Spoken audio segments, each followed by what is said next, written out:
아니 과학적으로 어때? 과학 쪽도 좀 위태위태하지 않아요? 밖에서는 그렇게 걱정을 하는데 네. 오히려 정신이 없어요. 왜요? 왜냐면 이걸 이제 써야 되니까. 아, 그렇지. 써먹어야지. 이거를 잘 쓰는 사람이 과학을 잘하는 사람이 되는 진짜로. 세상이 됐으니까. 그러니까 이게 우리 일자리를 뺏어갈 게 아니라 이거를 이제 써야지 살아남는. 그러니까 시대가 어쨌건 인공지능을 잘 써먹으면 그만큼 또 뭐 필요할 수도 있겠다. 그런 얘기는. 그러니까 예를 들어서 저희 생물학 분야에서는 알파폴드라고 하는 너무 친구입니다. 유명하죠. 알파폴드? 네, 알파고 친구예요. 알파폴드가 실제로 우리 몸을 이루는 단백질이 한 수만 가지 단백질이 되는데 단백질 어떻게 생겼는지 알기가 힘들거든요. 옛날에 연구하려면 막 몇 년씩 걸렸어요. 아, 그렇지. 근데 이제 AI가 다 예측을 해줘요. 이 알파폴드라고 하는 인공지능을 학습시킨 다음에 전 세계에서 우리가 알고 있는 단백질들의 구조를 다 예측할 수 있어요. 천문학 같은 데도 사진 한번 찍으면 그 속에 별이라든지 은하라든지 진짜 수천 개, 수만 개 찍히거든요. 옛날에는 진짜 눈으로 하나하나 보면서 이게 별인지 은하인지 구분하고 은하의 모양도 하나하나 구분해냈는데 이제는 AI에 딱 넣고 돌리면은 이게 무슨 모양인지 어느 정도인지 쫙 바로 해주니까 너무 편하죠. 이게 잘 편리하게 이용한다는 쪽이네, 과학 쪽은. 근데 인공지능은 왜 이렇게 똑똑한 건지, 그리고 이런 거는 대체 누가 어떻게 만드는 건지 난 너무 궁금합니다.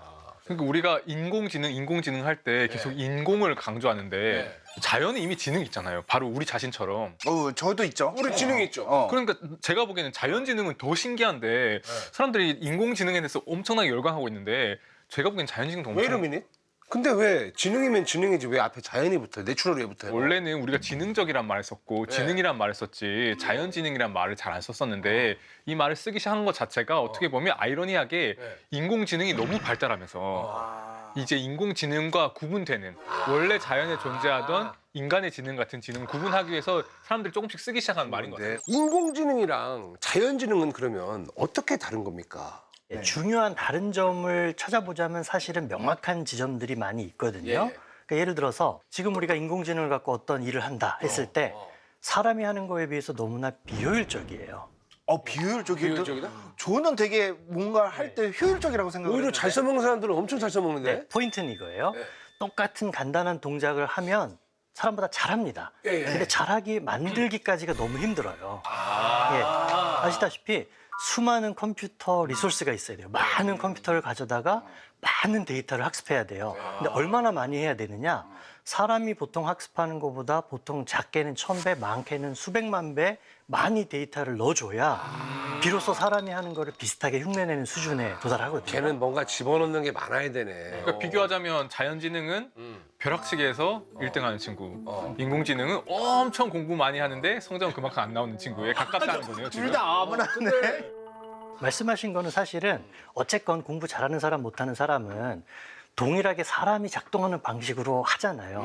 그 안에서 조금 잘하고 못하는 게 있잖아요. 그렇죠. 근데 아까 말씀드린 대로 인공지능과 사람이 1000배, 100만 배 이렇게 차이 난다고 하면 그거는 뭘 의심해 봐야 되냐면 다른 방식으로 작동하는구나. 결과물은 비슷해 보이는데 완전히 다른 방식으로 이 일을 하는구나.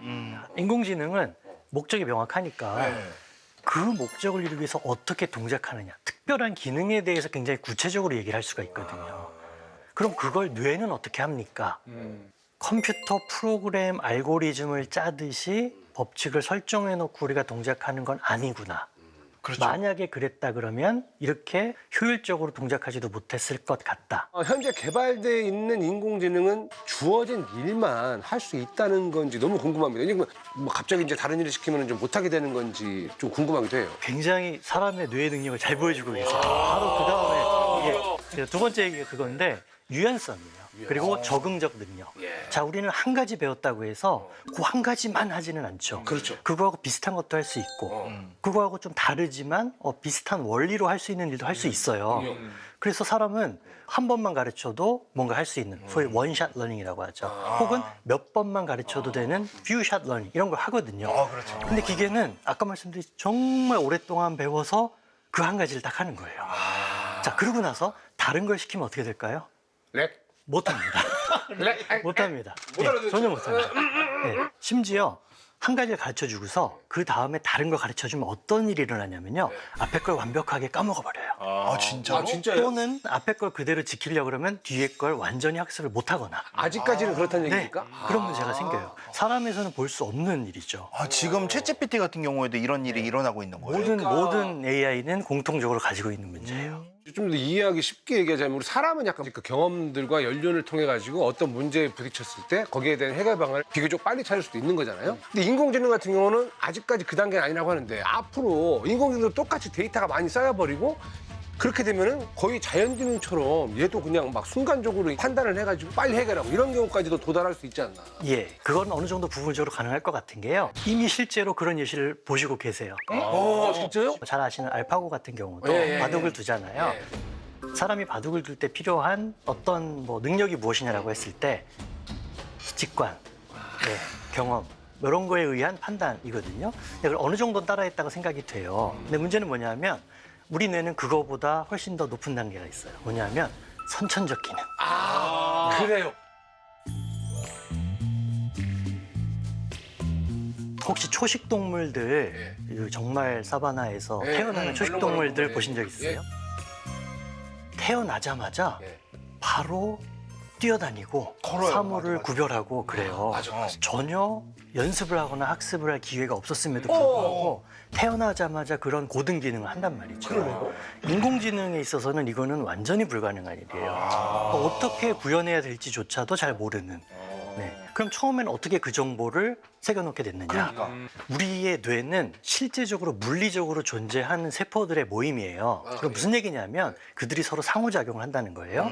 그럼 상호작용을 하다 보면 어떤 일이 일어나느냐? 그 안에서 자발적으로 저절로 기능을 할 수 있는 회로가 생겨날 수 있어요. 아, 선천적으로? 네.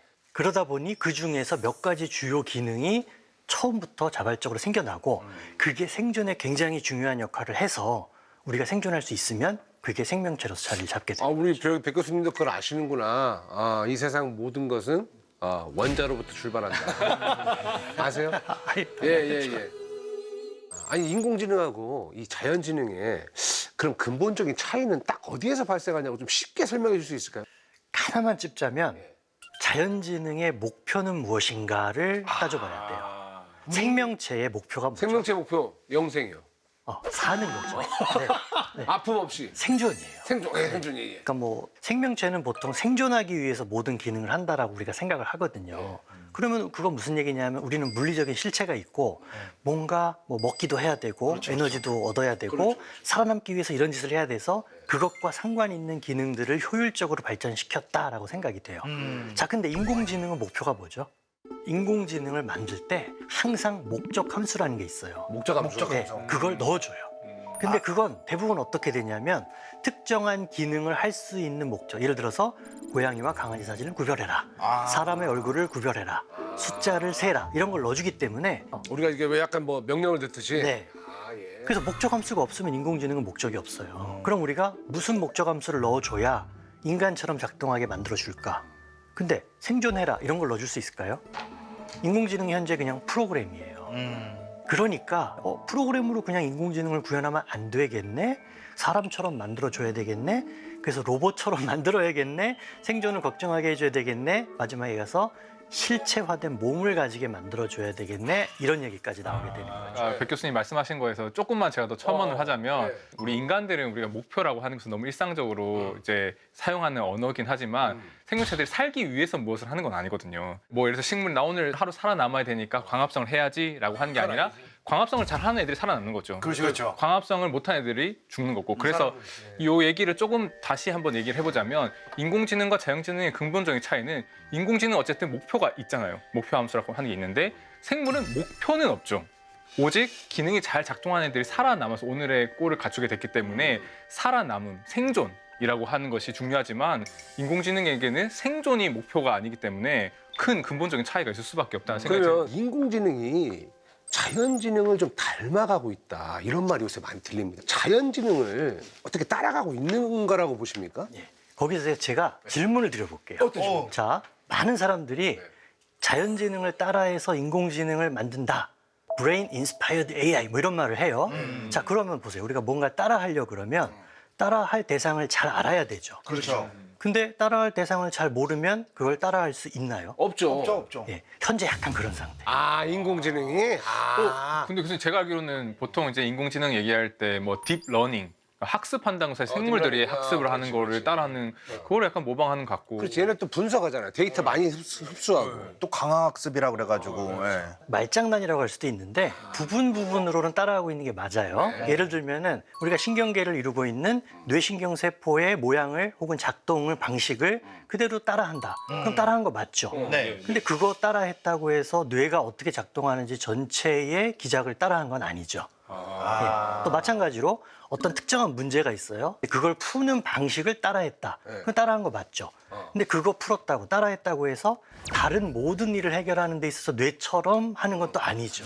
그러니까 좀 약간 약간 퍼펙토는 아니다. 이런 얘기죠. 그러니까 부분적으로 굉장히 부분적으로. 지엽적으로는 따라한 게 맞는데 전반적으로 뇌가 하는 걸 따라하고 있다. 이거는 너무나 먼 얘기인 거예요. 아직 인공지능이 우리 자연지능을 뛰어넘을 만큼의 그 정도 단계는 아니다라는 말씀하셨는데 근데 이제 인공지능이 지금보다 더 발전을 하게 되면 자연지능과 격차가 훨씬 더 좁혀질 가능성이 있습니까?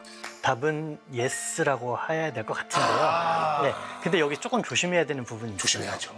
모든 면에 있어서 인간과 격차가 좁혀질 것인가? 그거는 아닐 수도 있고 불분명할 수도 있는 것 같아요. 근데 확실히 얘기할 수 있는 부분은 어디냐? 챗GPT 많이 써보셨다고 그러셨죠? 예. 어떠셨어요, 느낌이? 아, 생각보다 좀 답답해요. 네. 예. 근데 사람 중에 가장 뭐 글을 잘 쓰고 말을 잘하는 사람하고 비교하지 말고 그냥 일반적인 평균적인 글을 뭐 잘 쓸 수도 있고 못 쓸 수도 있고 여러 종류의 사람이 있잖아요. 평균적인 사람보다 낫다고 생각을 해요. 예를 들어서 긴 글을 읽고 요점만 요점용이요? 요약해요. 예, 예. 사람들이 생각보다 잘 못하는 경우가 많아요. 근데 챗GPT는 굉장히 잘합니다. 그러니까 이런 식으로 부분 아주 범위를 한정 지어 준다 그러면 이런 부분에 있어서는 분명히 사람에게 격차가 좁혀지거나 뛰어넘을 거예요. 그리고 한 가지 더 포인트는 그걸 사람보다 훨씬 빠르게 합니다. 그렇죠. 그건 맞죠. 그건 맞아. 얼굴 인식하는 프로그램 보신 적 있어요? 얼굴 인식하는 걸 이제 우리나라뿐만 아니라 여러 나라에서 쓰고 있는데 특히 중국과 같이 인구가 많은 데서는 CCTV를 사람이 보고 사람을 구별하는 거 힘들잖아요. 그렇죠. AI를 씁니다. 정말 빠르거든요. 그래서 성능이 조금 떨어지더라도 빨리 결과를 내니까 그걸 여러 번 반복하면 돼요. 그러면 사람 수준의 품질도 나올 수 있고 굉장히 빠르니까 그거를 응용할 수 있는 거죠. 근데 그러면 왜 이렇게 인공지능에 비해서 자연지능은 훨씬 더 효율적이고 훨씬 더 이렇게 유연하고 적응력이 높은 그런 특성을 지닌 거기에 대해서 우리가 알고 있나요? 이 대목에서 제가 아까 뇌과학으로 돌아오는 얘기를 조금 해보면 좋을 것 같아요. 자, 그럼 사람은 그런 일을 어떻게 하고 있지? 그걸 정말 잘하고 있는가를 따져봐야 된다고 생각을 해요. 예를 들어서 처음에는 사람들이 알파고가 사람을 이겼다. 와, 대단하다 이랬어요. 네. 근데 저는 그 대목에서 뭘 느꼈냐면 저렇게 인공지능으로 구현하기가 힘든 바둑 게임을 그럼 사람은 어떻게 하지?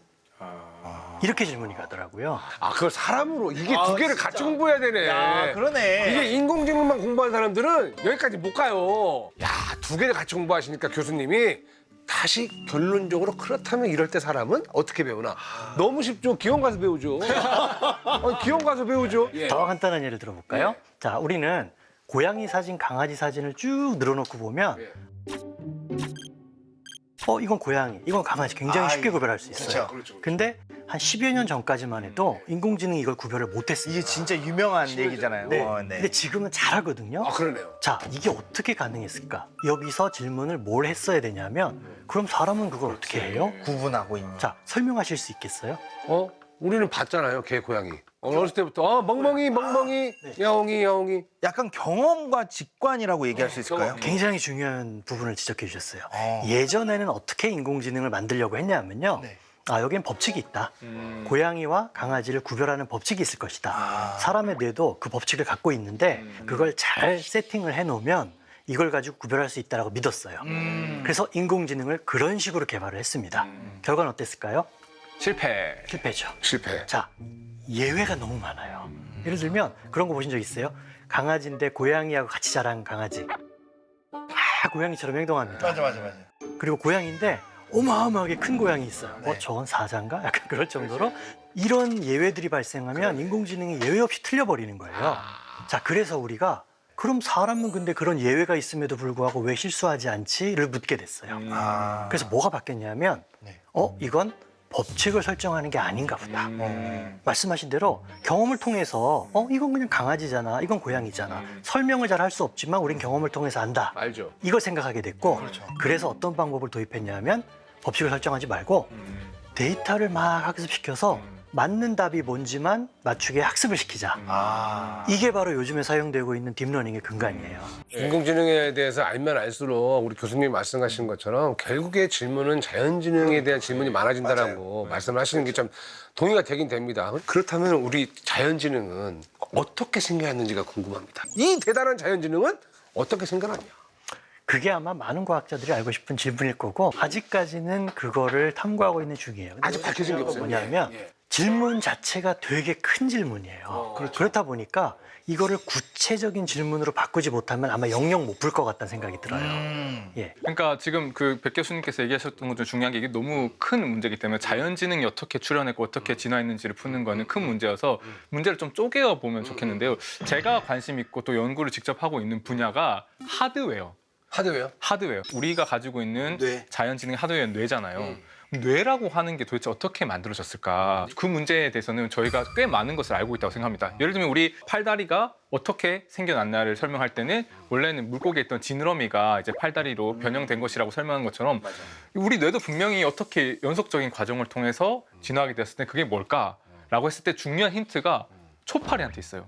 또 초파리? 또 초파리야? 아, 또 파리야? 왜냐하면 초파리에게 뇌가 있어요. 오늘 꼬마 설충도 나오겠네 또. 나 당연히 나와야죠. 아까 얘기하고 싶었는데 참았습니다. 아니 초파리가 요만한 애인데 그걸 어떻게 봐요? 전 초파리 이제 뇌를 실제로 해부하는 일도 하거든요. 뇌를 해부한다고요? 초파리의 초파리의 뇌를? 머리를 해부해요. 손으로 어떻게 손으로 핀셋으로 이렇게 해부를 하거든요. 진짜? 진짜로 해부를 하는데 그래서 실수로 커피 마시면 안 돼요. 왜요? 저 커피를 마시면 미세하게 손 떨림이 있어가지고 카페인 때문에, 카페인 때문에? 현미경을 보면 제 손이 약간 사사삭 떨리고 있어요.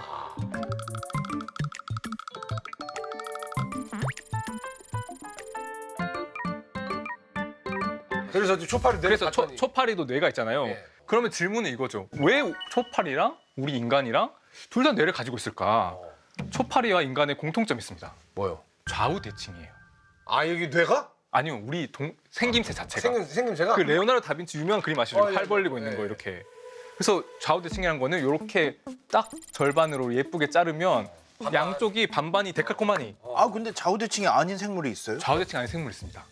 아니 잠깐만 좌우대칭 아닌 생물이 파리는 좌우대칭, 벌 좌우대칭, 아, 좌우대칭이죠. 사마귀 좌우대칭. 네. 아닌 게 뭐가 있어요? 딱정벌레 좌우대칭. 해파리. 해파리 뇌가 있어요? 해파리 뇌가 없습니다. 거기에 지금 비밀이 들어있는 건데요. 진짜? 왜냐하면 우리가 알고 있는 뇌를 지닌 모든 동물은요 좌우대칭 동물이에요. 해파리 그리고 해면 동물 혹시 스펀지밥 아세요? 알죠. 스펀지밥이 해면이라고 하는 해양 생물을 모델로 한 그 애니메이션 주인공인데요. 그거 저기 뭐야 주방 스펀지가 밑으로 떨어져서 그런 게 아니라? 그 스펀지가 원래는 생물이에요.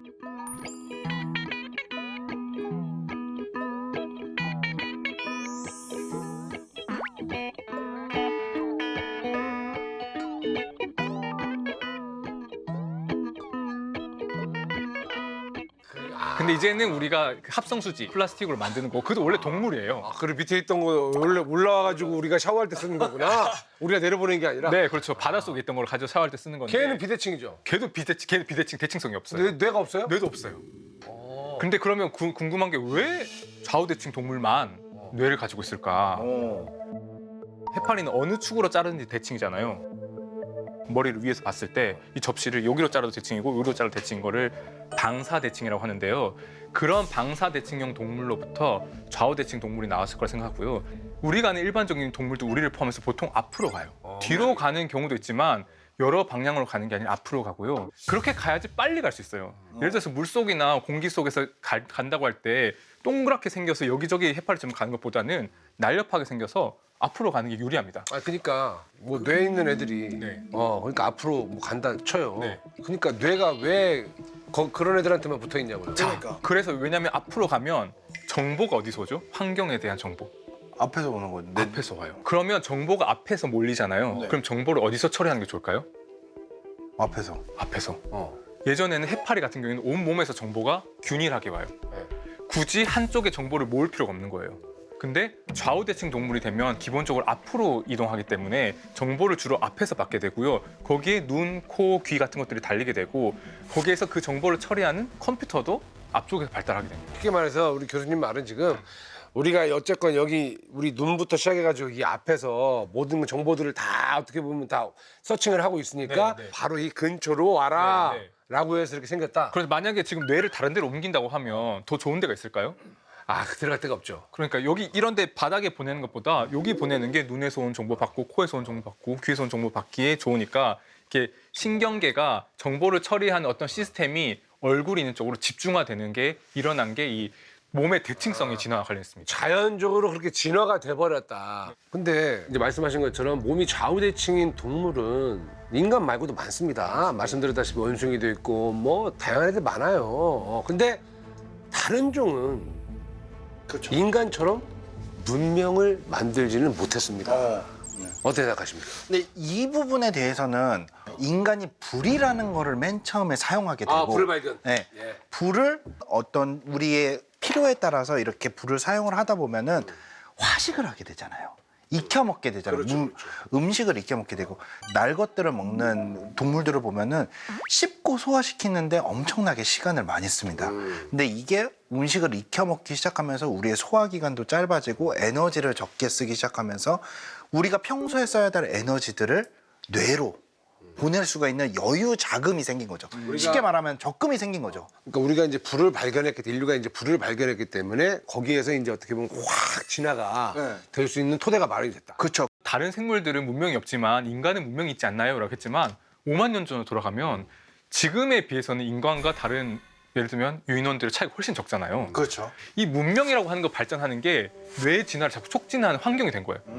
도구를 잘 쓸 줄 알고 사람들하고 잘 군대도 조직하고 사냥 그룹도 잘 조직하고 어디 채집 같은 것도 잘 조직할 수 있는 사람들이 더 성공하니까 자꾸 더 똑똑한 뇌가 선택이 되고 더 똑똑한 사람들이 더 복잡한 문명을 만들고 그러니까 하루아침에 뇌가 뚝 떨어진 게 아니라 계속해서 진화를 거쳐서 오늘날의 이런 또 자연지능을 갖게 된 거구나라는 생각이 드는데 그럼 기본적으로 뇌는요. 그럼 어떤 원리로 돌아가는 건지도 난 너무 궁금해. 뇌가 어떤 원리로 돌아가냐? 그 질문을 받으면 저는 연구자로서 딱 어떤 생각이 드냐면요. 그러면 뇌가 작동하는 원리라는 게 뭐지? 아직 그것도 모르시는 거예요? 예. 그게 뇌 과학자니까 나는 뇌가 작동하는 원리를 어느 정도 알고 계시죠. 그만큼 어려운 건가? 네, 답을 할 수 있는 방법이 여러 가지가 있어요. 근데 무슨 질문이냐에 따라 답이 달라져요. 예를 들어서 뇌가 어떻게 죽지 않고 계속 일을 하느냐라고 묻는 거면 에너지를 거기다 공급하니까 죽지 않고 동작하는 거죠. 근데 이건 우리가 원하는 답이 아니에요. 우리가 궁금한 건 그게 아니에요. 결국 그 복잡한 정보들을 어떻게 우리가 원하는 방향으로, 우리가 유리한 방향으로, 생존하는 방향으로 얘가 처리를 하느냐. 근데 어떻게 그렇게 효율적으로 하느냐? 어떻게 그렇게 쉽게 하느냐? 기계는 잘 못하는데 인간은 어떻게 하느냐? 이런 질문들을 하는 게 의미가 이제 있는 거예요. 근데 교수님 저는 오히려 의외였던 게 뇌가 작동하는 원리를 누가 저한테 물어본다고 한다면 본인이 답을 한번 내려봐. 네, 저는 그냥 뇌를 이루고 있는 신경세포들 간의 소통을 통해서 작동한다. 저는 그냥 이렇게 답할 것 같거든요. 이거는 이제 약간 이쪽에서 생물학 쪽에서 이제 이렇게 얘기하는 거. 그러면 저 천문학에서 바라보는 뇌는 어떤 원리로 작동하는 뇌는 우리의 우주와 같이 비교를 하니까 저도 알고 있기로는 몇백억 개의 뉴런과 그 사이를 연결하고 있는 시냅스의 소통으로 시냅스의 정기적 현상으로 작동을 한다 이렇게 얘기를 할 것 같거든요. 말씀하신 것들이 다 맞습니다, 사실은. 아, 그래요? 부분 다 맞고요. 이걸 좀 이제 종합을 해서 어느 정도 좀 모양을 만들어야 될 것 같아요. 말씀하신 대로 무슨 일이 일어나고 있는가 뇌에서라고 말했을 때는 거기에 뉴런들이 존재하고 뉴런은 서로 이제 뭐 전기적인 신호를 가지고 이제 뭐 정보를 주고받는 거죠. 네. 그것도 맞고요. 그리고 거기에 에너지 공급은 당연히 생물학적인 에너지가 공급이 되니까 다 맞습니다. 근데 여기서 본질적으로 우리가 가장 궁금한 질문은 그럼 뭐냐 하면 어떻게 인공지능도 풀기 힘들어한 그런 문제들을 어떻게 그렇게 효율적으로 어떻게 우리가 원하는 방향으로 풀어나가느냐. 그리고 거기에 대한 답은 소위 말해서 컴퓨팅 파워, 계산 능력에 의존하는 이런 무식한 방법이 아니라 굉장히 자원 효율적이고 굉장히 유연한 방법으로 우리의 생존을 위해서 많이 노력해온 방향으로 진화되어 왔다. 그러니까 뇌는 쉽게 말해서 단순히 에너지를 넣고 뭔가를 계산을 하는 게 아니라 진화적인 방식으로 작동을 해오면서 아직까지 그게 어떻게 작동하는지는 모른다. 아니 뇌 연구하는 게 왜 이렇게 어려운 걸까요? 네, 한마디로 얘기하면 복잡해요. 복잡하다. 복잡한데 그냥 복잡한 게 아니라 수학적으로 얘기하면 거의 이거를 하나하나 구조를 파악하려면 정말 무한에 가까운 시간이 들 정도로 시간이 오래 걸려요. 복잡한 게임이다. 자, 그런데 어쨌건 풀어야 되잖아요. 네. 근데 여기 하나의 어려운 점은 이거예요. 우리가 뇌를 연구할 때 뭘 갖고 연구해야 되죠? 뇌를 갖고 연구를 해요. 그렇죠. 뇌를 갖고 뇌를 연구한다라는 게 쉽지가 않네. 예, 감각 정보는 우리 뇌가 감각 시스템을 통해서 받아들이는 정보고 우리는 그거에 의존해서 세상을 볼 수밖에 없거든요. 이러한 상황에서 뇌를 갖고 뇌를 연구한다? 저는 그게 되게 매력적이에요. 그게 되게 철학적이고 어떤 의미에서 되게 예술적인 게 우리가 뇌를 가지고 사실은 뭐 원자 이런 것도 이해하려고 하고 별도 이해하려고 하고 시간도 이해하려고 하는데 정작 뇌가 자기 자신을 너무 모르고 있는 거잖아요. 뇌가 자기 자신이 어떤 존재인지 모르지만 워낙 능력이 출중해서 이걸로 우주도 알고 시간도 알고 원자도 아는데 사실은 뇌과학에 있어서 되게 명확하게 답할 수 있는 게 많지 않은 이유가 뇌과학의 역사가 얼마나 됐을 것 같으세요? 그래도 한 100년 120년? 예. 신경과학의 역사를 보통 한 150년 정도라고 생각하거든요. 레이머니 카할부터 시작해서. 근데 다른 학문을 보세요. 수학은 얼마나 됐을까요? 물리학은 얼마나 됐을까요? 아, 오래됐게. 천문학은 뭐 끝이 없지 뭐. 끝이 없죠. 그러다 보니 저는 뇌과학이 굉장히 젊은 학문이라고 생각을 해요. 오히려. 예, 그러다 보니 명확하게 답할 수 있는 것들이 아직은 답답하지만 얼마 없지만 분명히 앞으로 시간을 이 정도 우리가 더 쓰게 된다고 하면 뭐 100년 후에는 우리가 물리학에서 법칙들을 막 얘기하듯이 뇌과학에 대해서도 확실하게 답을 할 수 있지 않을까 이렇게 기대를 합니다.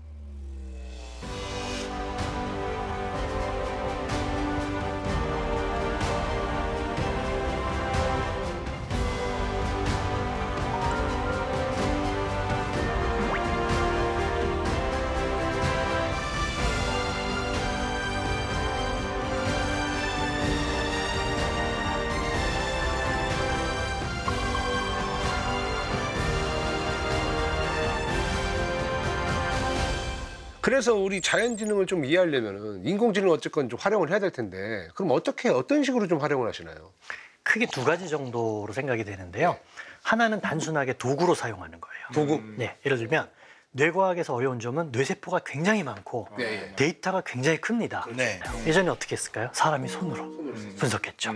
그리고 컴퓨터 프로그램을 돌린다고 해도 사람이 일일이 해야 됩니다. 시간이 오래 걸리죠. 이거를 사람이 할 수밖에 없었던 이유, 단순 계산기로 못하니까. 근데 인공지능은 이제 그걸 할 수 있잖아요. 얘한테 명령만 하면은 어쨌건 얘가 알아서 빠르게 수행을 하니까 네. 그만큼 시간적인 단축이 되고 네. 시간적인 단축이 되면 다른 또 과제를 빨리 또 줄 수 있으니까. 그렇죠. 사람은 좀 더 어려운, 좀 더 중요한 일을 해야 되는 거잖아요. 네. 그래서 단순 데이터 분석을 이제 기계한테 맡기는 측면도 있고. 그 측면에서 저희 쪽 분야에서 되게 자랑하고 싶은 예가 뇌를 물리적으로 이해하려면 지도를 그려야 되는데 신경세포들이 몇 개가 있고 뉴런들이 몇 개가 있고 누가 누구랑 연결돼 있는지를 다 알면 지도를 그리게 되는 거거든요. 뇌지도, 뇌지도. 그래서 뇌지도를 보통 커넥텀 이렇게 부르는데요. 커넥텀. 예쁜 꼬마 선충이 커넥텀 1호 동물이고 이제 초파리가 2호 동물을 향해서 완성을 향해서 나아가고 있는데 예쁜 꼬마 선충은 신경세포가 302개밖에 안 돼요.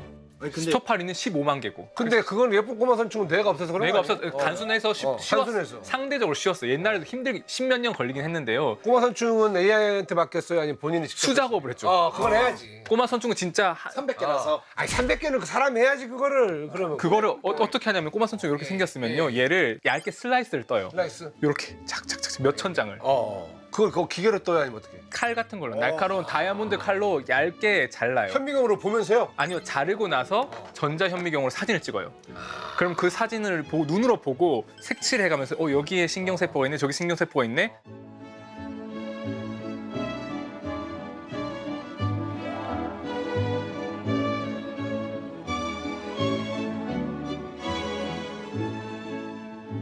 그런데 초파리만 하더라도 뇌가 있고요. 너무 복잡해서 바로 챙기면 힘들지. 수작업으로 하기가 힘들어요. 그렇죠. 그래서 이거를 사진을 다 똑같이 슬라이스를 떠서 사진을 찍은 다음에 어디가 신경세포고 어디가 시냅스인지를 알아보는 거를 구글에 AI의 도움을 받아서 자동화해서 했기 때문에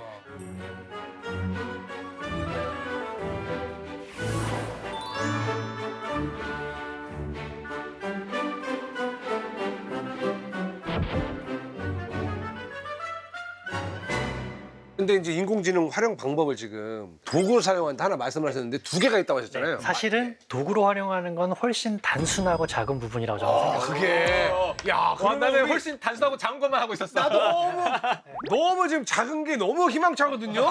그리고 이제 두 번째 부분은 사실은 저는 이제 자연지능을 이해하는데 인공지능이 결정적으로 기여할 수 있다고 생각을 해요. 자, 자연지능을 이해하는데 네. 결국엔 인공지능이 네. 어느 정도 도움을 줄 것이다. 네, 어느 정도 도움을 주는 게 아니라 굉장히 결정적인 결정적이요? 자, 왜 그러냐면요. 우리가 인간의 뇌를 연구한다고 하지만 실제 실험 연구에서도 동물 실험을 주로 하지 사람 실험을 주로 하지는 못해요. 못하죠. 어떻게 살아있는 사람을 갖고 실험을 아유, 했을까? 못하죠. 그래서 쥐를 갖고 많이 하고 뭐 원숭이 갖고도 하긴 하지만 이들의 뇌와 사람의 뇌는 굉장히 현격한 차이가 있거든요. 자, 그런데 그러니까 인공신경망 모델을 도입을 해서 이 동물들보다 사람의 뇌에 가까운 모델로 쓸 수 있다라고 하면 어떤 일이 벌어질까요? 실제로 저희 랩에서는요. 인공신경망을 어떻게 취급하냐면 다른 여러 종들과 비슷한 하나의 종으로 취급을 해요. 그러면 여기에서 벌어지는 일을 우리가 관찰을 하면 사람의 뇌를 실험했을 때와 최대한 비슷하게 만들 수가 있거든요. 그럼 실제로는 실험이 불가능하지만 적어도 우리가 알고 싶은 뇌의 기능이 있잖아요. 예. 특정 기능. 그런 거는 충분히 가능하다라는 거죠. 그런 레벨이라면. 네. 예를 들면 어떤 뭐 전두엽이라든지 아니면 다른 뭐 피지 뭐 무슨 시각 피질이라든지 이런 것들이 각각이 어떤 기능을 하는지는 알 수 있다는 거죠. 네, 그런 정도 레벨이나 아니면 뭐 어떤 특정한 고등 기능에 우리가 관심이 있다. 사람은 어떻게 추론을 해? 장기라든가 어떻게 이런 거. 판단을 하고 어떻게 결정을 내려? 어떻게 가치를 판단해? 이런 것들을 타겟을 딱 정해놓기만 하면 우리가 그 부분에 대해서는 굉장히 사실적으로 모델을 만들 수가 있어요. 저는 교수님 그 최근에 연구 중에 어떤 게 진짜 이게 수량이 많은 건지 적은 건지를 딱 직관적으로 알아낸다는 연구 네. 최근에 했던 걸로 알고 있는데 맞나요? 대표적인 뭐 최근 연구 결과 중에 하나인데 태어나자마자 이제 필요한 기능이 뭘까? 우리가 그렇죠. 생존을 위해서 필요한 기능이 뭘까 했을 때 몇 가지가 떠오르잖아요. 하나는 사물을 구별할 줄 알아야 돼요. 그다음에 사물을 구별하는 걸 넘어서서 수량을 구별할 줄 알아야 돼요. 왜냐하면 동물들이 사냥을 할 때요. 저쪽 그룹하고 이쪽 그룹이 있으면 서로 싸우잖아요. 우리 그룹이 저쪽 그룹의 2배 정도 되면 무조건 싸웁니다. 왜냐하면 이길 수 있거든요. 그렇지. 근데 그 말은 무슨 얘기냐면 수량을 파악할 수 있고 비교조차도 할 수 있다는 얘기거든요. 근데 여러 데이터를 보면 이게 태어나자마자 구별이 가능하다라고 리포트하는 결과들이 있어요. 아니 근데 이걸 어떻게 밝혀내죠? 왜냐면 태어난 애기한테 저기 잠시 실례지만 인터뷰 좀 하겠습니다. 혹시 지금 여기 좀 몇 가지가 있는데 이게 혹시 보이나요? 이런 거를 다 인터뷰를 못 하잖아요. 근데 어떻게 알아요 이거를요? 네, 그게 제가 연구하는 방법론의 되게 장점인데 예. 제가 뇌과학도 하고 인공지능 연구도 한다고 그랬잖아요. 인공신경망을 써서 시뮬레이션 해봤어요. 이게 동물을 갖고 조작을 할 수는 없으니까. 근데 이건 좀 예상치 못했는데 인공신경망을 전혀 학습시키지 않은 상태에서 얘가 수량을 파악할 수 있는지 체크해봤더니 그게 가능한 거예요. 인공신경망에서도 그게 가능한 거예요? 이게 너무나 상식적이지 않거든요. 인공지능 연구하시는 분들한테 이거는 상식 중에 상식은 뭐냐면 기능을 발생시키려면 데이터를 넣어서 훈련을 시켜야 된다. 그렇지. 이게 상식이거든요. 훈련을 무조건 해야 되겠죠. 이건 저희한테도 상식이에요. 근데 훈련을 하지 않았는데도 이거 구별을 한다. 네, 저희가 성질이 급해서 그런지 훈련을 시키기 전에 아무것도 없는 정말 엉망진창인 회로 상태인 인공신경망에서 실험을 해봤더니 수량을 구별할 수 있는 뉴런이 나와요. 아무 인공신경망이나 학습 없이 숫자를 셀 수 있는 건 아니지 않나요? 네. 어떤 인공신경망에서 선천적인 능력이 나오는지. 여기서 포인트는 저희가 사용한 인공신경망이 뇌의 구조를 어느 정도 유사하게 모방한 인공신경망이라는 점이에요. 그럼 이게 시사하는 바가 뭐냐면 저희가 비록 인공신경망을 갖고 결과를 얻었지만 동물에서도 그리고 인공신경망에서도 인공지능에서도 공통으로 작동할 수 있는 원리가 된다라는 거죠. 그러니까 100% 완전히 확답을 내릴 수는 없겠지만 어느 정도 실험을 통해 가지고 충분히 큰 어떤 그런 가망성이 보인다라는 그런 말씀이시잖아요. 뭔가 원리를 알아냈다. 아까 말씀드렸듯이 뇌는 이렇게 하니까 잘 되는구나. 어떤 원리를 알게 되면 돌아와야죠. 이걸 인공지능에다 적용시키지 않을 이유가 없거든요. 그리고 계속 이걸 주고받다 보면 결국 한 가지 쪽, 한쪽만 해서는 절대로 알 수 없었던 사실들을 우리는 밝혀낼 것이고 생각지도 못한 돌파구를 찾아내거나 생각지도 못한 아이디어를 낼 수 있거든요. 그러면 그걸 안 할 이유는 없죠. 그렇죠. 그럼 우리는 왜 뇌에 대해서 알고 싶어 하는가? 사실은 처음에는 간단한 문제였을 거예요. 그렇죠. 어떻게 신기한 일이 많이 일어난다. 고양이 강아지 어떻게 구별해? 설명 잘 못하겠는데 그럼에도 불구하고 할 수 있어. 이제 이런 질문에 출발할 겁니다. 그러다가 점점점 어떻게 이제 되냐면 그런데 이렇게 되면 될수록 우리가 왜 이렇게 행동하는지를 알게 되는구나. 이전까지는 사람들이 뭐 그냥 우리는 완벽한 존재하고 되게 잘 진화된 존재야. 이렇게 생각 당연하게 여겼던 것들이 있어요. 근데 뇌를 더 잘 알게 되니까 이런 식으로 행동해야 우리가 더 좋으니까 이런 식으로 뇌가 설계가 됐고 뇌가 그렇게 설계가 됐으니까 혹은 진화됐으니까 이렇게 행동을 하는구나. 결국 인간이 왜 그러는지를 이해할 수 있게 될 거라는 거죠. 네. 결국에는 자연지능을 이해하기 위해서 인공지능을 계속 사용하셨다고 그랬잖아요. 그러면은 조금 더 큰 범위로, 조금 더 넓은 범위로 보면은 뇌 질병이라든지 치매, 뇌 질환이라든지 치료법. 네. 이런 것들도 아마 인공지능의 도움을 받으면서 조금씩 개선해 나갈 수 있지 않을까라는 생각도 있거든요. 저는 네. 희망이죠. 네, 그 부분이 사실은 저도 중요하다고 생각을 해요. 제일 중요해요. 네, 제일 그래서 중요하죠. 우리가 정상적으로 이렇게 생활하고 행동하는 걸 너무 당연하게 여기는 경우가 많은데 생각보다 많은 분들이 뇌의 어떤 이상으로 고생을 하시고 힘드신 분들이 많이 있습니다. 그래서 그거를 정상적인 상태로 만들려면 뭐가 정상인지를 알아야 되잖아요. 그렇죠. 그래서 자연지능을 이해하고 뇌를 이해한다는 게 결국은 그런 이제 어떤 질환을 해결하는 굉장히 중요한 키가 될 수 있고요. 아까 인공지능에 의해서 발생하는 많은 문제들 우리 걱정했잖아요. 네. 그럼 한번 생각해 보죠. 인간은 어떻게 우리의 이 시스템을 이렇게 유지하고 살고 있죠? 뭐 우리에겐 도덕이 있고요. 사회적인 합의가 있고요. 룰이 있어서 윤리가 있고 시스템을 유지하고 있어요. 네. 자연지능을 이해하게 되면 우리가 어떻게 그렇게 하고 살고 있는지를 알게 되지 않을까요? 그러면 그거를 우리가 인공지능에 도입하게 되면 아까 걱정했던 그런 문제들을 어떻게 보면 근본적으로 그러니까 뭐를 못하게 해서 막는 게 아니라 인간처럼 자연스럽게 그런 문제가 생기지 않게 만드는 시스템을 유지하는 능력을 가지게 될 수도 있을 것 같아요. 그치, 인공지능인데 그 정도까지 발전하면 안 되는 건 안 돼. 뭐. 저는 이거는 조금 걱정되기는 해요. 무서워. 저도 무서워요. 그러다가 트로이 바이러스 뭐 2003 이런 게 들어가가지고 혹시라도 인공지능 약간 뭐삥 하면서 빨간 눈 들어오고 마비시켜버리면 큰일 날 것 같아. 네, 나는 교수님이 말씀하신 대로 되면은 그들만의 인공지능만의 세상이 만들어질 것 같고 인류는 또 따로 이렇게 만들어질 것 같아가지고 그냥 요즘 AI 시장에서 가장 핫한 이슈가 뭡니까? 그러니까 뭐 구글이 됐든 오픈 AI가 됐든 페이스북이 됐든 전부 다 뭐라고 얘기하냐면 누가 먼저 AI 특이점을 넘어가느냐. 그게 지금 가장 큰 목표죠. 누구나 동의하는. AI 특이점이 정확히 뭔지를 딱 한번 짚어주세요. 네. 예. 인공지능이 인간의 지능을 넘어서서 더 똑똑해지는 때를 특이점이라고 그래요.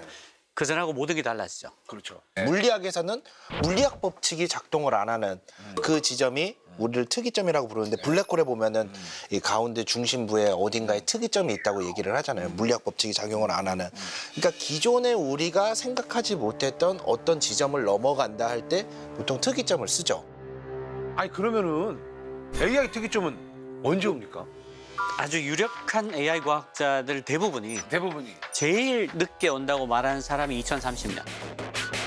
우와 얼마 안 남았네. 얼마 안 남았어요? 5년밖에 안 남았네. 왜냐면 의장님 내가 깜짝 놀란 게 이게 다른 분은 나한테 작년이었나? 한 10년 정도 20년이면 된다고 얘기했거든요. 근데 지금 의장님은 벌써 5년을 얘기하세요? 그게 재작년 다르고 작년 다르고 원래 달라요. 그러니까요. 지금 제가 나온 거 써보면 적어도 저보다는 똑똑할 때가 많아요.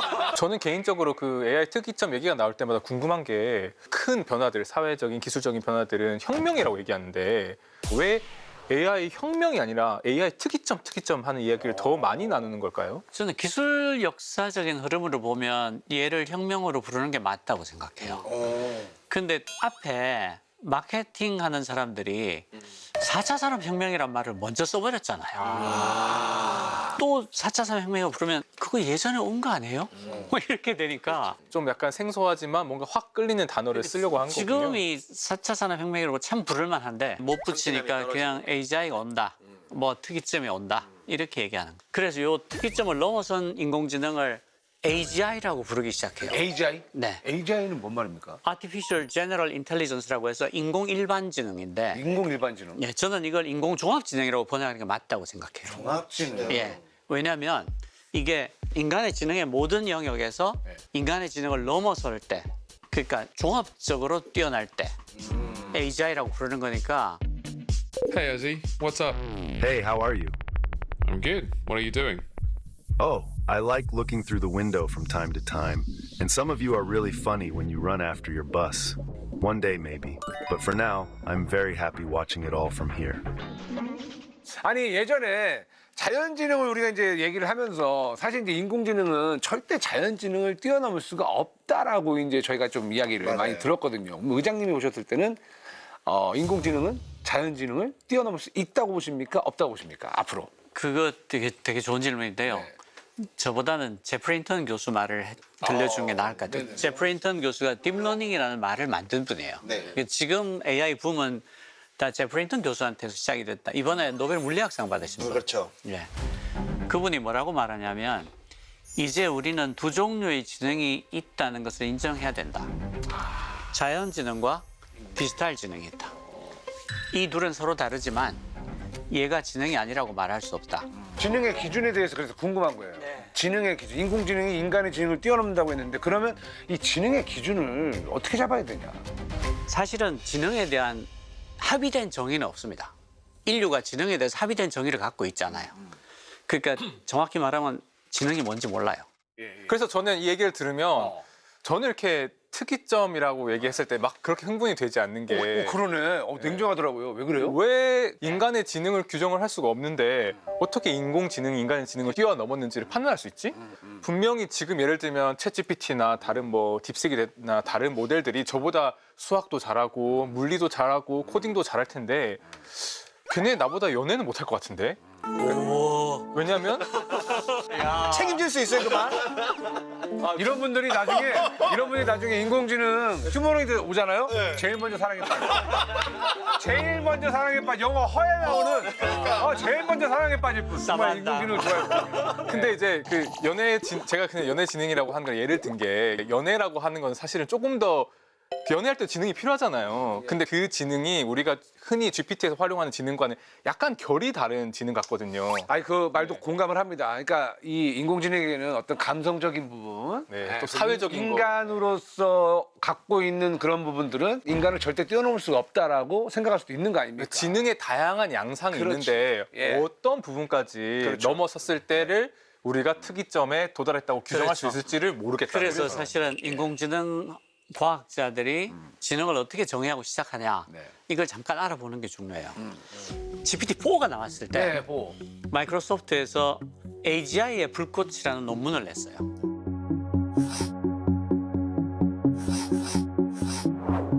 지능이란 특정 작업에 국한되지 않고 광범위한 인재 기술과 능력을 포괄하는 것.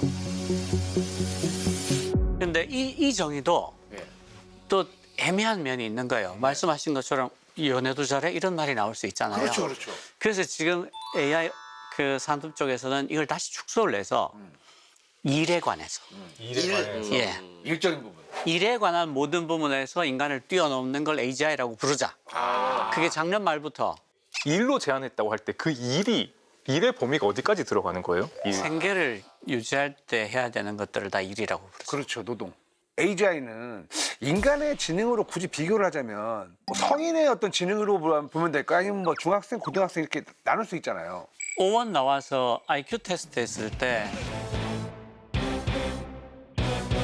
157. 5원이요. 근데 이제 그 이런 건 있어요. 얘들이 세상에 있는 모든 데이터를 다 학습하잖아요. 모든 시험은 한번 보면 기억을 하잖아요. 그러니까 얘가 이해해서 푸는 건지 외워서 푸는 건지를 알기 어려운 것도 있어요. 그래서 IQ 테스트가 실제보다 더 좋게 나왔을 가능성도 있다. 이건 알고 있어야 되고요. 그런데 디지털 지능은 두 가지 점에서 자연지능을 압도하는 능력이 있다. 이렇게 얘기해요. 얘들은 그 트랜스퍼 러닝을 해요. 전이학습을 합니다. 그러니까 사람은 아인슈타인이 태어났어요. 그럼 그분이 온갖 이론을 만들잖아요. 그리고 돌아가시면 이분의 뇌 안에 있던 모든 것이 같이 없어지잖아요. 그러니까 사실은 우리가 아인슈타인의 깨달음의 요만큼 그분이 글로 쓴 거, 말로 한 일부분만 알지 무의식 안에 들어있는 그 모든 깨달음은 이 사람이 죽으면 사라지잖아요. 맞아요. 그런데 AI 쪽에서는 아인슈타인이 하나 생기잖아요. 이게 바텀 라인이 돼요. 왜냐하면 서버에 있으니까 표준이 되는 거야. 제일 멍청한 애가 아인슈타인이야. 그렇죠. 여기서 시작해. 또 올라갔어. 나와. 또 누가 나와. 그러면 올라가. 또 여기서 다 시작해. 같이예요, 다 그 같이. 위에 다 같이. 다 같이야. 아인슈타인 나오고 대한슈타인 나오고 뭐 이렇게 나오는 거죠. 그러니까 계속. 우리하고 다른 거예요. 인간하고 다른 거야. 이대학 교수님, 나는 이런 분들이 될 수가 없어요. 그렇죠. 여러분도 마찬가지로 나 같은 사람이 될 수는 없잖아요. 각자가 다 다른 영역에서 활동하고 있는데 얘네는 일단 지식 수준이 다 똑같이 점프하는 거예요. 예. 무섭다. 구글에 알로하라는 휴머노이드가 있는데 얘는 모방 학습을 해요. 조이스틱을 가지고 사람이 뒤에서 이렇게 동작을 해주면 얘가 그냥 그 동작을 배워요. 그러니까 코딩을 할 필요가 없는 거야. 동작을 하는데 옛날에는 다 알고리즘을 짜야 됐잖아요. 지금 그냥 조이스틱으로 동작해주면 돼. 설거지를 하는 법, 청소하는 법. 그래서 알로하라는 로봇이 10,000대가 있어. 10,000대가 한 개씩 동작을 배웠어. 그날 저녁에 모든 로봇이 10,000가지 동작을 할 거야. 와. 그러니까 10만 되면 매일 10만 개씩 동작을 배우는 거야. 그걸 인간이 어떻게 따라가 있어? 두 번째가 있어요. 두 번째는 이거하고 연결되는 건데 시간이 달라요. 알파고 있잖아요. 이세돌한테 바둑도 이긴 거. 그 첫 번째 버전 이름이 알파고 리예요. 이세돌하고 붙었다. 세 번째 버전이 알파고 제로인데 왜 이름이 제로인가 하면 얘한테는 인간이 둔 기보를 한 장도 안 보여줍니다. 그냥 바둑의 규칙만 알려줘요. 흑 빼기 번갈아 둔다, 두 집을 내지 않으면 죽는다, 뭐 방금 딴 기본 룰만. 예, 룰만 알려주고 이겨 이렇게 준 거예요. 얘가 사흘 만에 490만 판을 둡니다. 혼자서. 왜냐하면 얘는 대규모로 병렬 연산을 하니까 자기를 몇십만 개로 쪼갤 수가 있는 거예요. 셀프 대국을 하는 거니까. 심의를 짜는 거. 10만 판. 자, 10만 개로 분열해. 이래가지고 10만 개를 한 번에 아무데나 막 다 둬보는 분신술. 인간이 490만 판을 두려면 시간이 얼마 걸리겠어요? 최소한 1000년 넘게 걸려요. 그러니까 얘의 사흘이 인간의 1000년이 넘는 거예요. 디지털 지능이란 게 자연지능하고 그 두 가지 점에서 너무 다른 거예요. 디지털 지능이 언젠가 자연지능을 압도하게 된다고 해도 놀랍지 않다.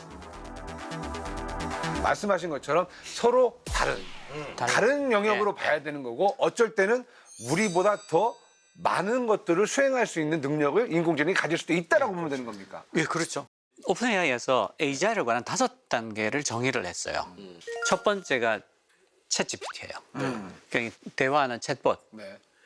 두 번째가 추론하는 거예요.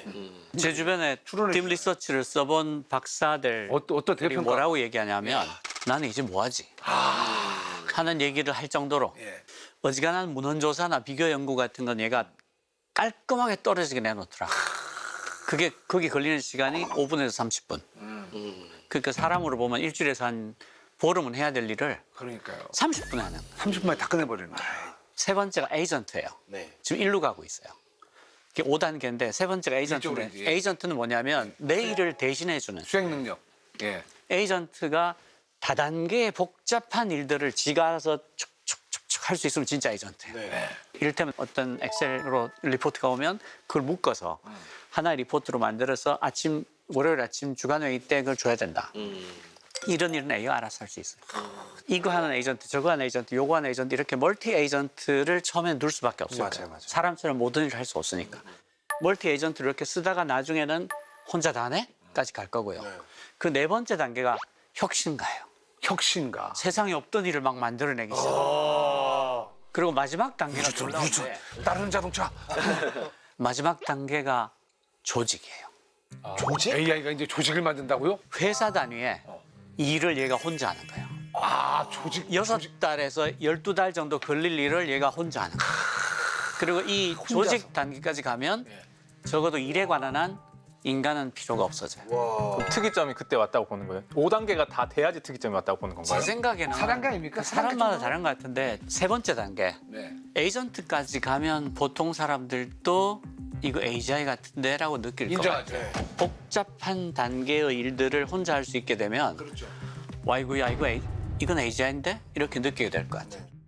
요즘에 AI가 모델들이 많지 않습니까? 다들 어떤 AI 쓰시는지 궁금합니다. 저는 유료를 총 6개를 쓰고 있어요. 어떤 거요?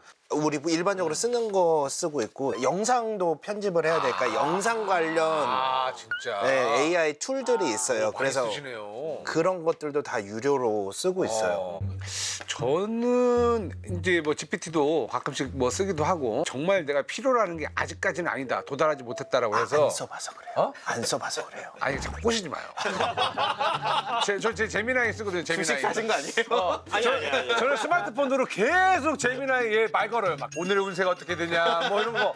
요다 시시콜콜한 거 다 얘기해줘요. 그렇게 너무 재밌으니까 이렇게 쓰고. 교수님. 저희도 이제 논문을 많이 보니까 논문 정리해주는 AI들이 또 있습니다. 있어요. 문서 작업에서의 그러니까 비서처럼. 그래서 AI is 개꿀. 네, 그렇죠, 그렇죠. 나한테는 네, 개꿀. 그럼요. 사실 저는 이제 제가 단백질을 연구하는 사람이거든요. 그 알파폴드가 나오기 전까지만 해도 AI가 뭐 단백질 구조를 맞출 거다. 사람들이 믿지 않았습니다. 그때는 그냥 뭐 컴퓨터로 뭘 예측을 했다 그러면 귀엽네, 오케이. 너희들끼리 잘 가지고 놀고 이거 우리 실제 실험에 연구엔 쓸 수 없어. 이렇게 얘기를 했거든요.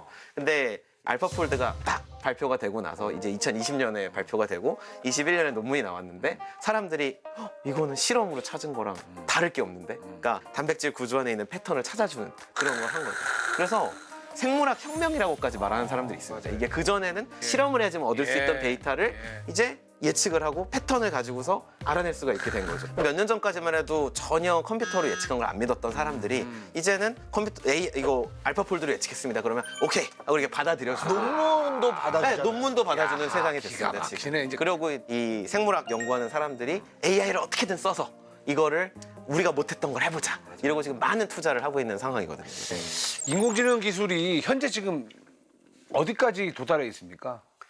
지금은 아까 그 5단계로 치면 추론과 에이전트 사이쯤에 있는 것 같고요. 에이전트가 올해 말까지 가면 굉장히 큰 발전을 할 거예요. 그러니까 이미 지금 오픈 AI에서 뭐가 나왔냐면 PC의 프로그램들을 지가 써서 일을 하는 것까지 나왔거든요. 내 컴퓨터에 깔려 내 있는 컴퓨터에 프로그램들을 깔린 엑셀 시트 열어가지고 뭐 계산하고 그걸 계산 결과를 메일로 보내고 이런 걸 해요. 와 지금요? 네. 내가 그러니까 내 컴퓨터에 그건 줘야지. 권한을 주면 예. 지가 알아서 비서 역할을 한다고요? 네. 메일까지 보내버리고 동료들한테? 그 절차를 정의할 수 있잖아요. 그런 거 할 수 있는데 올해 말까지 가면 이게 꽤 발전할 겁니다. 진짜 이제 에이전트가 되는 거죠. 그러니까 그 아이언맨에 보면 나오는 이제 이디스가 되는 거예요. 토니 스타크의 그 인공지능처럼 다 그런 거 수행을 하는 거지. 그리고 이것도 많이 나올 겁니다. 아 스마트 안경이요. 예. 그 해의 CES가 그 해의 기술들의 이제 방향성을 조금 보여주잖아요. 안경과 관련된 것들이 엄청 많이 나왔더라고요, 정말로. 예, 그럴 수밖에 없어요. 맥락을 공유하는데 가장 좋은 게 안경이죠. 예, 지금 많이 왜냐하면 개발하고 있죠. 이게 맥락을 이해하잖아요. 근데 그때마다 이걸 꺼내야 되잖아. 그렇지. 그냥 보이면 되잖아. 이 뭐야? 이게 뭐야? 그렇죠. 근데 나중에 그럴 것 같아. 이제 안경도 스마트 안경을 딱 쓰잖아요. 그러면 이제 그것도 이제 브랜드별로 나오겠지. 그렇겠죠. 그러면 내 도수를 지가 알아서 자동으로 탁탁탁탁 맞춰주고. 그것도 있어요. 지금 있어요? CES에 나왔어요. 예, 그렇죠. 아, 진짜요? 제가 말씀드리려고 그랬어요. 진짜요? 봤거든요. 2025년 이제 렌즈 안 깔아도 돼? 내 눈이 어떻게 따라 내 눈 상태에 따라서 돼요? 알아서 안경 두께하고 그다음에 렌즈 상태가 CES 에서 변해요. 이번에 남추하고 CES 되게. 그게 언제 나올지 몰라서 저도 그거 엄청 기다리고 있는데 아 진짜요? 야 이런 것들도 어떻게 보면 AI가 있었기 때문에 그런 거죠. 다 개발이 빨라진 거다. 저는 이렇게 봅니다.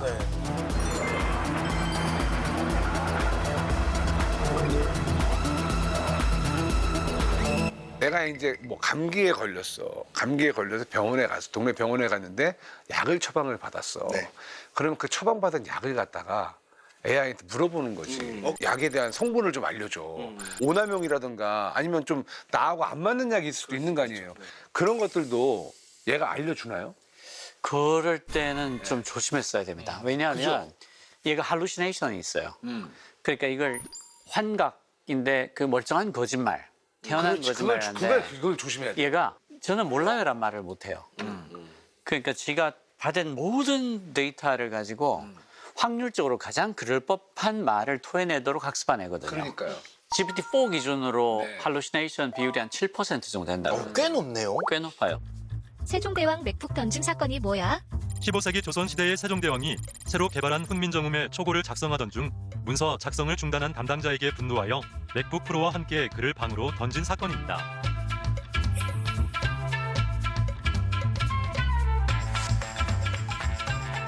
머리가 어지러운데 한국 약국에서 살 수 있는 약 이름으로 추천해줘. 한국 약국에서 구입할 수 있는 어지러움 완화 약들을 소개해드릴게요.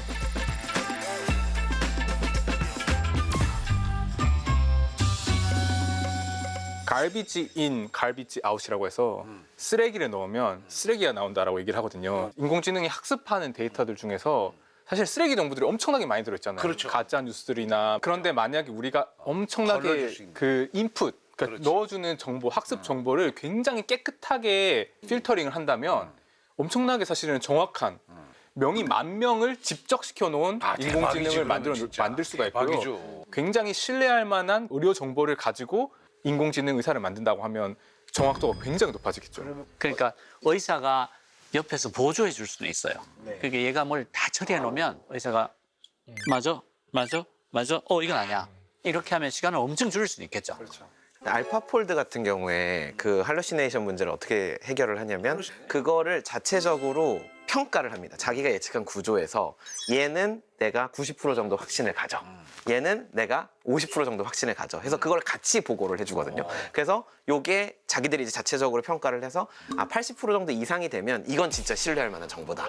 근데 60% 50%면 우리가 만들어낸 정보지만 믿지 마세요 라고 딱지를 붙여주거든요. 그러니까 이걸 연구하는 사람들이 볼 때 여기까지는 믿을 수 있는 정보고 여기는 믿을 수 없는 정보구나. 근데 그런 식의 접근법도 지금 있지 않습니까?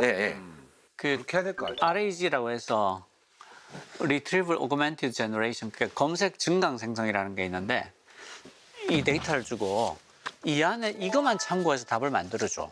그럼 이 검색에서 다 긁어 온 걸 가지고 그렇게 하면 환각이 확 줄겠죠. 네네네. 아니면 내가 답을 만든 다음에 검색을 해서 이게 맞나 비교하는. 검증을 해달라. 예. 네네네. 이런 여러 가지 기법들을 써서 할루시네이션을 엄청 낮추고요. 그 뭐 더하기 빼기 같은 걸 시키면 얘가 더 이상 이렇게 해서 생성하지 않고 그 파이썬으로 수식을 만들어서 계산해서 줘요. 그러니까 안 틀리지. 모든 AI들이 다 트랜스포머라는 모델을 쓰거든요. 얘를 쓰는 한은 할루시네이션을 없앨 수는 없어요. 낮출 수는 있지.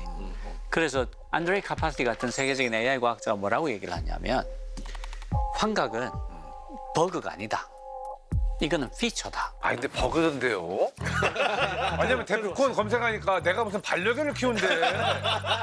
하고 잘 나가다가 내가 무슨 반려견을 키운다는 거야. 깜짝 놀래가지고. 이게 오류가 아니라 고유한 특성이다라고 얘기를 해요. 왜 그러냐면 인간도 창의적인 생각을 하기 위해서 상상력이 있어야 되고 몽상을 해야 되고 그런 건데 만약에 AI에서 모든 상상력을 다 빼버리면 걔는 검색 엔진이 될 거야. 그러니까 이 할루시네이션은 얘가 창의적인 대답을 하기 위한 동전의 뒷면이라는 거예요. 창의성. 아까 얘기 들으면서 제가 궁금했던 부분인데 그 혁신적인 생각이라는 것은 어떻게 우리가 정의를 할 것이냐. 그게 또 아슬아슬한 부분이에요. 이를테면 상상력, 창의성을 뭘로 정의할 거냐. 이것도 모르거든요. 그런데 알파고가 사람이 안 두던 수를 둬요. 그러니까 프로 기사들이 그런 수가 있었어? 그러니까 인간의 기보, 몇백 년의 기보에 하지 않았던 수들이 나와요. 왜 그게 나오냐? 경우의 수를 다 보거든요. 온갖 군데 다 떠보는 거예요. 왜냐하면 얘는 넘치는 게 시간이니까. 이때까지 본 적이 없는 수를 뒀으니까 이걸 창의성이라고 볼 거야? 라는 질문이 생기죠. 저는 오히려 창의성은 AGI에서 쉽게 구현될 수 있는 거라고 봐요. 그러니까 우리가 창의성이라고 하는 것은 언뜻 일반적으로 생각했을 때는 연관이 없던 것들 혹은 숨겨져 있는 관계를 찾아내는 능력이라고 하는데 인간이 그걸 하는 방식도 저는 기본적으로는 추론이 들어가 있다고 생각하거든요. 탐색과 추론. 근데 그걸 하기에는 시간, 우리보다 훨씬 많은 시간을 살고 있고 훨씬 더 많은 것들에 대한 지식을 가지고 있으니까 그런 것들을 연관시켜서 예전에 이거랑 결합시키면 새로운 이론이 나올 수 있는데라는 가능성을 인간보다는 오히려 인공지능이 더 구현하기가 쉬울 것 같은데요. 저희도 과학 커뮤니케이팅 팀이 있으니까 앨범을 냈어요. 앨범을 내고 과학적인 주제로 뭐 사랑은 핵융합처럼 뭐 이런 식으로 해가지고 가사도 너무 좋고 노래도 너무 잘 부르고 우리 마치 핵융합 같아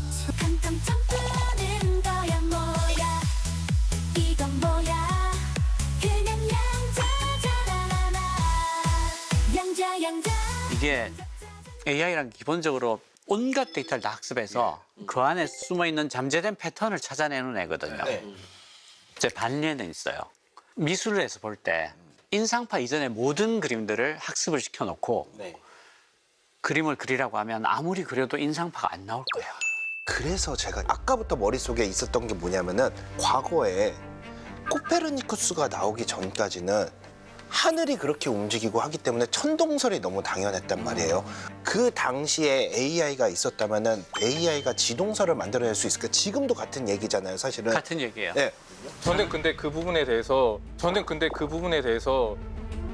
만약에 지금 인상파 그림을 절대 못 그릴 거라고 하셨는데 미술사의 흐름을 쫙 보여준다면 우리가 새로운 거를 만들어냈다고 하지만 거기에도 뭔가 보편적인 원칙 같은 것들이 있거든요. 그러니까 예를 들면 고전 미술에서 뭐 바로크 나오고 뭐 인상파 나오고 아방가르드 미술 나오고 할 때 현상만 보면 새롭지만 거기에서 보면 어떤 기존에 모두가 동의하던 것들을 파괴하고 새로운 걸 창조하고 하는 것도 저는 충분히 추론해낼 수 있는 어떤 패턴이 있을 것 같거든요. 패턴화가 돼 있다. 그래서 새로운 것이 만들어지는 방식 자체를 학습시키면 없던 거를 충분히 새롭게 만들 수 있을 거라고 보고요. 제가 진짜로 하고 싶은 얘기는 저는 이 인공지능과 자연지능 경계에서 정말 무섭다고 생각하는 포인트는 뭐냐면 딱 실험실 대학원생들이에요.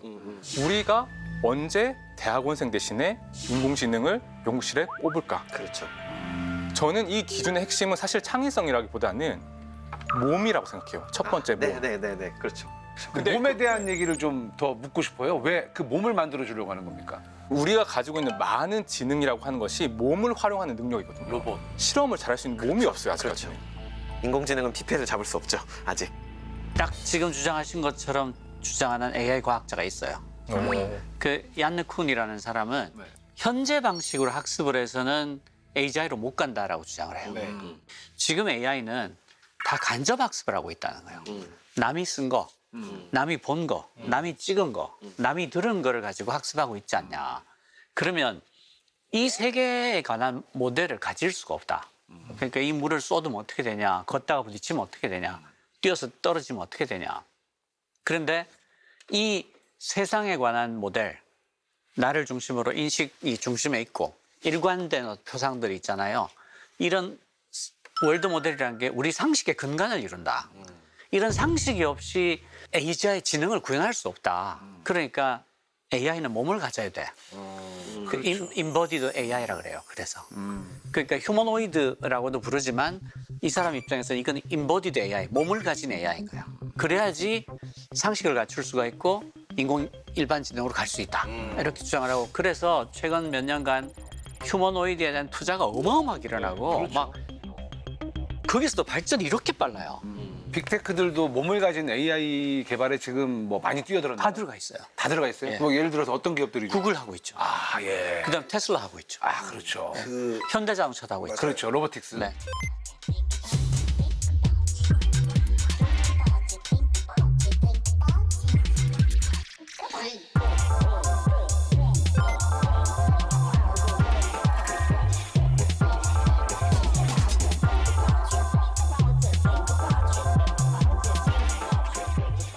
Developing general-purpose robot models, which is costly to capture and curate. Humanoid robots. My friends, the ChatGPT moment for general robotics is just around the corner. And in fact, all of the enabling technologies that I've been talking about is going to make it possible for us in the next several years to see very rapid breakthroughs, surprising breakthroughs in general robotics. 그 AGI로 가기 위해서는 몸이 있어야 된다라고 주장하는 게 꽤 큰 지지를 받고 있어요. 저는 몇 가지 이유가 있을 거라고 보는 게 첫 번째는 과학자의 호기심이에요. 인간의 호기심. 아, 그건 뭐 어쩔 수 없죠. 이 끝에 뭐가 있는지 알고 싶다. 어릴 때부터 봤던 그 로봇 태권브이, 그다음에 그 화성까지 나를 데리고 가줄 어떤 거. 두 번째로는 돈이죠. 우리가 왜 인터넷 초창기에 사업을 시작한 사람들이 지금도 돈으로 방석을 짜고 있잖아요. 봤단 말이야. 인터넷에서 어마어마하게 독점을 해서 전 세계에서 검색 그럼 구글밖에 없잖아. 한국에서 검색 그럼 네이버밖에 없고. 예전에 라이코스도 있었는데. 네. 엠파스도 있었고요. 연식이 나오네. 엠파스. MSN. 그 그리고 스마트폰 딱 왔을 때 초창기에 뛰어들었던 인스타그램, 틱톡 이런 사람들이 지금 돈으로 방석을 짜고 있잖아. 그렇죠. 그리고 지금 AI란 말이에요. 이 초기 선점. 빨리 선점을 하면 나도 돈으로 방석을 짤 수 있겠구나. 그러니까 여기에서 기본적으로 조 단위 배팅이 들어가는 거예요. 챗GPT, GPT-4, GPT-4 터보, GPT-4 옴니 뭐 이렇게 될 때마다 보통 9,000억씩. 계속 업그레이드가 될 때마다. 네네. 아니 우리 저기 시청자분이 젠슨 황의 코스모스 플랫폼에 대해서 좀 쉽게 설명해 달라고 댓글을 달아주셨어요. 이게 뭐냐면요. 젠슨 황이 코스모스 플랫폼이라는 게 이 세상을 디지털 안으로 옮겨 놓은 거예요. 시뮬레이션. 그런데 이 안에 물리 법칙을 다 적용해 놨어요. 그러니까 이걸 던지면 깨지겠죠? 네. 이런 물리 법칙을 다 적용해 놓은 가상 현실인 거예요. 그럼 AI한테 약간 매트릭스 같은 거예요? 그렇죠. 예. Without a physical robot, and they can operate the robot in a risk-free environment, eliminating the chance of physical damage or wear and tear. Universe and Cosmos Multiverse Simulation Engine provides a massively scaled data set to train the robot policy. 그리고 휴머노이드를 학습을 시키는데 가령 공장에서 학습을 시키려면 사람들 일하고 빠지고 밤에밖에 못 시키잖아. 그렇죠. 근데 그 공장을 똑같이 만들어 놔 안에. 그럼 어떤 일이 일어나냐?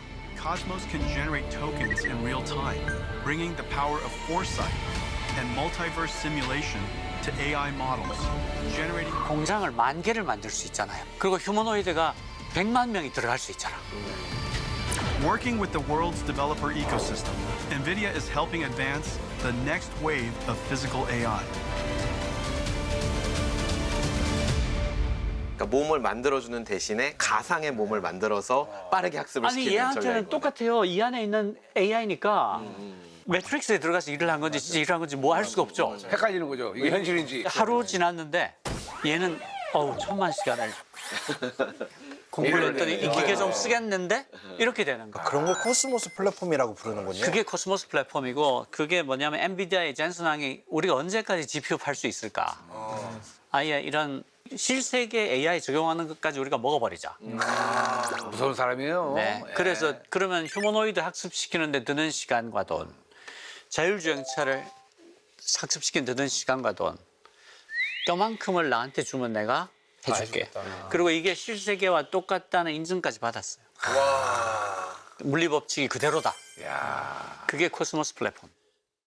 그리고 우리한테는 안 알려졌지만 중국의 뭐 알리바바 뭐 이렇게 몇 그쪽도 군데 다 바이두 뭐. 이런 친구들도 GPT-4 수준까지는 거의 다 따라왔어요. 지금 중국을 보면 얘가 누구지 했던 딥시크가 갑자기 튀어나와서 짜잔. 그 전까지 우리가 그 회사 있는지도 몰랐잖아요. 그렇죠. 엔비디아 주가가 쿵 떨어졌잖아요. 어떻게 저렇게 싸게 만들었지? H100이라는 게 지금 미국 애들이 쓰고 있는 거 지금 H200도 나오고 그러는데 H100이 뭐냐면 최신형 GPU예요. 근데 그거를 중국에 팔지 마라. 네, 막 못 팔게 규제했죠. 그래서 H100하고 모델은 똑같은데 GPU 간의 통신을 4배 느리게 만든 거예요. 인위적으로. 인위적으로. 예. 한참 기다렸다가 넘어가고 기다렸다가 넘어가고 하니까 이걸로 충분할 거야 하고 중국에 팔아도 돼. 판 거예요. 팔았는데 이 친구들이 되는데? 이렇게 만든 거예요. 그러니까 그러면서 이제 약간 그 미국에 있는 젠슨 황이 당황을 하게 된 거고 오픈 AI CEO 알트만도 너무 당황했잖아요. 맞아요. 미국이 다 깜짝 놀란 거죠. 그러니까 거기도 또 하나 있어요. 네. 오픈 소스로 내놨어요. 그렇죠. 보통 우리가 챗GPT 같은 AI는 추론형 모델이에요. 네. 얘는 이렇게 깊이 있게 사고를 해서 딥. 예. 이렇게 추론을 잘하는 애예요. 그러니까 수학이나 코딩을 되게 잘해요. 근데 이 어떻게 추론하는지를 그동안 숨겨왔어요. 오픈 AI는. 기업 비밀, 영업 비밀. 그러니까 숨겨온 게 아니라 슬슬 풀려간 거죠. 그렇죠. 예, 이거 아시잖아요. 근데 예. R1이 우리가 이걸 어떻게 만들었는지 레시피하고 추론 과정까지를 다 오픈해버렸어요. 그래서 비상이 걸린 거죠. 그거 나오고 며칠 만에 그 레시피 따라 만든 게 몇백 개가 나왔죠. 맞아요. 이 AI, 인공지능이 정말 이제 발전을 하고 특이점을 뭐 갖게 되면 세상이 어떻게 바뀌게 될 것 같습니까? 각자 한번 얘기를 좀 해볼까요? 예. 어떤 새로운 기술이 나와서 세상이 바뀔 때가 있어요. 그게 이제 산업혁명을 예를 들면 전기 기관이 나오면서 생산성이 이렇게 올라갔잖아요. 그게 그때는 소년 노동에 대한 개념이 없었어요. 4, 5살만 되면 공장에 보내서 12시간에서 16시간 일을 시키고 공해에 대한 개념이 없어서 뭐 공해에 대한 기준도 없었으니까 그래서 생활 수준이 어마어마하게 떨어졌거든요. 그러다가 자본가들도 깨닫게 된 거예요. 다 죽게 생겼다.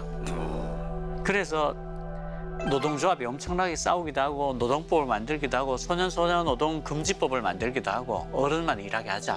애들 다 죽인다. 그렇게 제도가 뒤늦게 막 따라간 거죠. 그렇게 해서 90년이 걸린 거예요. 그런데 이 AI도 전기가 못지않게 세상을 엄청 바꿀 거예요. 그렇죠. 그러니까 얘가 가져올 변화를 우리가 들여다보고 아 그러면 제도를 이렇게 바꿔야 되겠구나 저렇게 바꿔야 되겠구나 인간이 빨리 따라가 주지 않으면 그 산업혁명의 결과로 생활 수준이 떨어진 걸 회복하는데 90년 걸린 것처럼 복구할 수 없을 정도로 갈라져 버릴 수도 있어요. 그렇죠. 예. 이 얘기를 들으면 전 조금 불안하고 우울한 게 전 더 큰 것 같아요. 전 되게 이 문제에서는 디스토피아적인 관점을 가지고 있는 것 같은 게 얘기를 들으면서 생각난 그 개념이 있는데 이반 일리치라고 하는 말하자면 대사상가 중 한 분이시죠. 우리 지난 세기에 근원적 독점이라고 하는 개념을 말씀하셨어요. 현대 사회가 되고 기술 문명이 발전하면서 새로운 종류의 가난이 생겼다는 거예요. 우리가 스마트폰 없이 잘 살았잖아요. 근데 지금 누군가 스마트폰이 없다고 하면 그 사람 사실 생존하는 데는 문제가 없지만 일종의 가난을 경험하거든요. 어떤 기술이 발전하고 그 사회 시스템 자체가 기술을 안 쓰면 안 되게 굉장히 기술 의존적으로 만들어지면 지금 우리가 핸드폰 사야 되고 컴퓨터 사야 되는데 스마트 안경 없으면 살기가 너무 불편해지고 휴머노이드가 없으면 불편해지고 점점 우리가 그런 거대 빅테크 기업들에게 서브스를 하고 제품을 사지 않으면 먹고 살 수는 있지만 삶의 질 자체가 굉장히 떨어지는 방향으로 가게 되면서 이 거대 기업들이 지구에 살고 있는 이 평범한 사람들에게 미치는 영향력이 너무 커지고 경제적인 억압이나 그런 게 너무 심화될 거라고 해서 저는 좀 너무 장밋빛으로 보는 거는 좀 경계하는 편입니다. 저는 사실 이대한 교수님이 엄청 걱정을 하시잖아요. 아, 근데 이런 걱정도 필요해요. 아, 그럼요. 저는 약간 인간의 힘을 믿고 그 자율성과 그다음에 회복력을 되게 믿는 편이거든요. 성선설과 성악설 같은 느낌이 있어요. 아, 좋아. 아주 이런 거 너무 좋아요. 이게 똑같은 문제가 최근에 언제가 있었냐면 저는 그때가 스마트폰의 등장식이라고 봤었거든요. 삶에 스며들어서 사용하지 않으면은 안 할 때 그때 되면은 물론 그 사용하는 시작점에서는 저는 그런 방금 말씀하신 격차가 생길 거라고는 생각을 하는데 그 정보의 격차나 이런 것들은 생각보다 빨리 회복이 되면서 모든 사람들이 편리한 쪽으로 쓰지 않을까 막. AI가 그 가려져 있는 면이 하나 있는데 이 증폭기예요. 증폭기요? 그러니까 능력을 몇 배로 이렇게 키워줍니다. 그렇죠. 근데 이게 너무 좀 무서운 면이 하나 있는데 각 사람에게 공평하게 적용되지 않아요. 그러니까 제가 이제 주변에 개발자들이 많잖아요. 그 평범한 개발자들한테 너 요새 AI 쓰면 어떠니? 그러면 너무 효율이 좋아요. 한 30% 정도는 내가 효율이 더 올라간 것 같아요. 30%는. 이렇게 얘기를 해요. 근데 슈퍼 개발자들이 있어요. 슈퍼 개발자는 어떤 사람이냐면 보통 개발자 한 10배쯤 잘하는 사람들이에요. 그 자기들끼리 다 알아요. 그래가지고 저 친구는 슈퍼 개발자다. 근데 그런 친구들한테 AI 써보니까 어떠니? 그러면 이 친구들은 뭐라고 대답하냐면 10배에서 30배 정도는 좋아진 것 같아요. 느끼는 체감이 아예 다르고. 그러니까 얘가 5의 능력을 갖고 있고 얘가 10배니까 50배를 갖고 있다고 쳐요. 5에다 1.3을 곱하고 50에 10을 곱하는 거예요. 와. 이 차이는 극복할 수 없는 차이가 되는 거예요. 그렇네요. 그러니까 굉장히 불공평하게 작동하는 증폭기예요. 증폭기다. 그대로 놔두면 저는 귀족 계급이 생길 수도 있다. 그러니까 우리가 왜 스타워즈 같은 이런 영화, 미래 영화를 보면 예외 없이 황제정이에요. 아, 그러네요. 민주국가 하나도 없어요. 황제가 있네. 맞네. 진짜. 맞네. 무조건 황제가 있네. 왕이 있네. 듄, 뭐 스타워즈 다 있어요. 뭘 봐도 다 가문이 다 있어. 황제정이야. 맞아요. 그게 그냥 소설일까? 이렇게 불공평하게 작동하는 증폭기가 점점 더 성능이 좋아지면 계급이 생겨서 귀족이 되고 황제가 되지 않을까? 그 가치가 갑자기 이렇게 많이 생겼어. 사회가 100을 생산하던 게 2시간 일해가지고 200을 생산하게 됐어. 그럼 그걸 나눠 가치를 생각을 해야 돼.